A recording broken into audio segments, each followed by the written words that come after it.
agosto é o Dia do Soldado. A data lembra o aniversário de um dos maiores personagens da história militar brasileira, o Duque de Caxias. Luiz Alves de Lima e Silva nasceu no Rio de Janeiro, no começo do século XIX. Herdeiro de uma família com grande tradição, era filho do Marechal de Campo Francisco de Lima e Silva, uma das figuras mais influentes do Império. Já aos 5 anos de idade, Luiz foi feito cadete. Aos 19, recebeu das mãos do próprio Dom Pedro a primeira bandeira do Império do Brasil. Em 1823, Luiz Alves enfrentou o primeiro combate. Seu regimento foi à Bahia, com a missão de expulsar as tropas portuguesas. Ao voltar vitorioso, recebeu o título de que mais se orgulhou na vida, o de veterano da independência. Nos anos que se seguiram, esteve na Guerra da Cisplatina, assumiu o comando do Batalhão do Imperador e foi convocado para a pacificação de lutas internas, como a Balaiada, na província do Maranhão. Pela habilidade com que controlou a insurreição, foi promovido a coronel e recebeu seu primeiro título de nobreza. Ele concede a anistia aos balaios, não é? E estavam concentrados na cidade de Caxias, no Maranhão, e por isso ele, pelo êxito da ação, recebe o título de Barão de Caxias, o título honorífico de Barão de Caxias, porque debelou o foco central, mais forte do inimigo, que era a cidade de Caxias. No sul do Brasil, outra revolta ameaçava a unidade do Império. Gaúchos, insatisfeitos com a centralização do poder no Rio de Janeiro, organizaram-se numa revolução separatista, chamada de Guerra dos Farrapos. Caxias foi chamado para solucionar a crise. Seu principal objetivo era garantir a integridade territorial brasileira. Pela humanidade com que conduziu a missão, conquistou o respeito dos chefes revolucionários e dominou a situação. Ao final da revolta, concedeu anistia às tropas rebeldes. Ficou conhecido como pacificador e foi elevado a Conde de Caxias.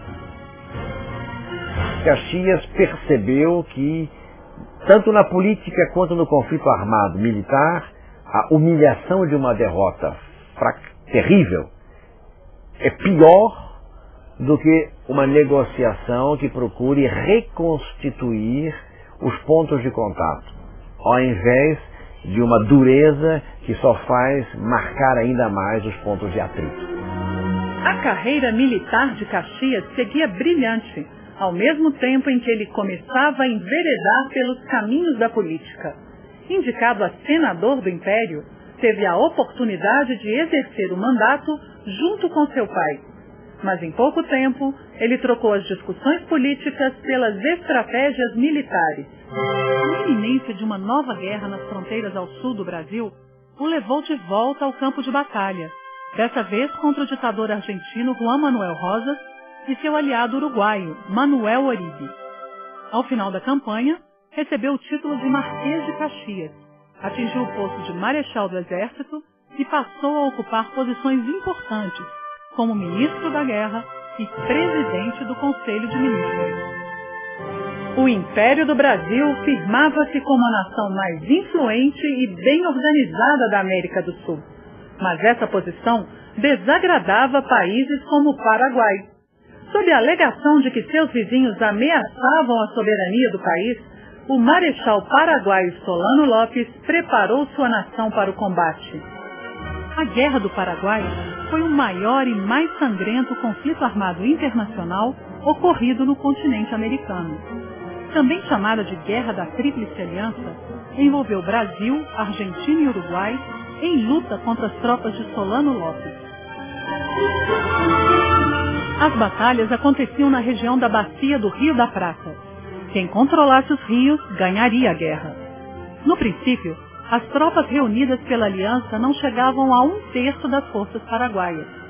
A infantaria brasileira era formada pelos chamados voluntários da pátria, que vinham de várias regiões do país. Em Tuiuti, aconteceu a maior batalha campal da história da América do Sul, deixando um saldo de 10.000 mortos. A derrota das forças aliadas em Curupaiti levou o imperador Dom Pedro II a apelar para o prestígio e a experiência de Caxias. Ao assumir o comando como chefe das forças brasileiras, ele dedicou-se a assistir os feridos, fortalecer a disciplina e reorganizar os batalhões. Acabou assumindo o comando geral das tropas aliadas, no lugar do presidente argentino Bartolomeu Mitre. Sua liderança no campo de batalha foi fundamental para motivar os soldados. Então Caxias, com 65 anos de idade, veja que em Tororó, a ponte aquela que estava tomada entre brasileiros e paraguaios, tomada e retomada várias vezes. Aí chegou uma hora que ele viu que só o exemplo pessoal de coragem e bravura é que faria com que aquela ponte fosse retomada. Se põe à frente das tropas, desembainha sua espada, a galope, a cavalo, e brada: sigam-me os que forem brasileiros. E aquela ponte é tomada definitivamente. A campanha final, conhecida como a Desembrada, consagrou Caxias com as vitórias fulminantes de Avaí e Lomas Valentinas, minando a resistência de Solano Lopes. Em 5 de janeiro de 1869, o general brasileiro entrou vitoriosamente em Assunção, mas não prosseguiu no campo, pois as batalhas o desgastavam muito. Ao retornar para o Rio de Janeiro, Caxias foi elevado a duque. Ele foi o único brasileiro nato a ter esse título. É um homem politicamente respeitado, militarmente obedecido e estrategicamente bem-sucedido. Ele ascendeu todos esses postos da hierarquia militar por seus elevadíssimos méritos e é merecidamente hoje o patrono do Exército Brasileiro. Por ter dedicado mais de 50 anos à pátria, Luiz Alves de Lima e Silva, o Duque de Caxias, é um dos construtores do Brasil.